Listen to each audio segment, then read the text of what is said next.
പെരുമാറ്റത്തിൽ യാതൊരു സംശയവും തോന്നിയിരുന്നില്ല. മാത്രമല്ല ആ കാലയളവിൽ അത്രയും മകനുമായിരുന്നു ബന്ധം.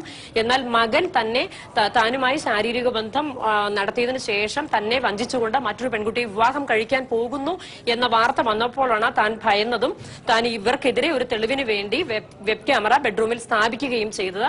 അതിനുശേഷമായാലും ഈ പെൺകുട്ടി നൽകുന്ന വിശദീകരണം ഇപ്രകാരമാണ്: ജോസറ്റയിലുമായിട്ടുള്ള ഒരു ശാരീരിക ബന്ധം വേറെ മാർഗമില്ലാതെ നടത്തിയതാണ്. ജോസറ്റയിലിന്റെ ഇംഗിതത്തിന് വഴങ്ങിയില്ലെങ്കിൽ മകനുമായുള്ള വിവാഹം നടക്കാതെ വരുമോ എന്ന് ഭയന്നു.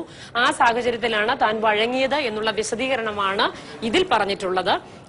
മറ്റൊരു കാര്യം, ഈ പെൺകുട്ടി പറയുന്നത് ഇത് വിവാഹം നടക്കാതെ വരും എന്നൊരു സാഹചര്യം വന്നപ്പോൾ ജോസറ്റയിലിനെ ചെന്ന് കണ്ട് തന്റെ കയ്യിൽ രണ്ടുപേരുമായും ലൈംഗിക ബന്ധം നടത്തിയതിന്റെ ദൃശ്യങ്ങളുണ്ട് തെളിവായി. ഇത് താൻ പോലീസിന് സമർപ്പിക്കും, ഇത് വലിയ കേസാക്കി മാറ്റും, രാഷ്ട്രീയ ഭാവി തകർക്കും എന്നൊക്കെ പറഞ്ഞ് ഭീഷണിപ്പെടുത്തിയിരുന്നു.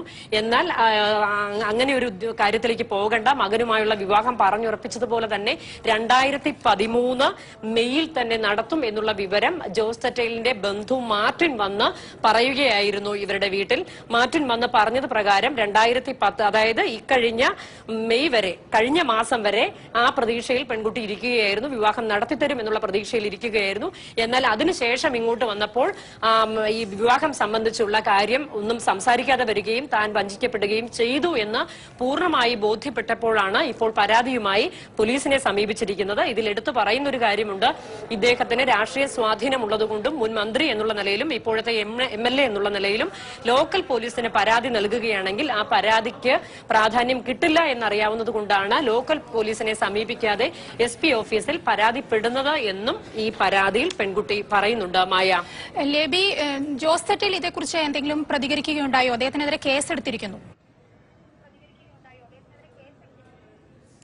ജോസറ്റയിലിനെതിരെയുള്ള കേസ് ഉച്ചയ്ക്ക് 12 മണിയോടുകൂടിയാണ് ആലുവ പോലീസ് രജിസ്റ്റർ ചെയ്തത്. എങ്കിൽ പോലും ജോസറ്റയിലിന്റെ പ്രതികരണം ഇതുവരെ ലഭ്യമായിട്ടില്ല. അദ്ദേഹം ഇതിനോട് പ്രതികരിക്കാൻ ഇതുവരെ തയ്യാറായിട്ടില്ല. അതിനിടെ ഇന്ന് ഈ ഒരു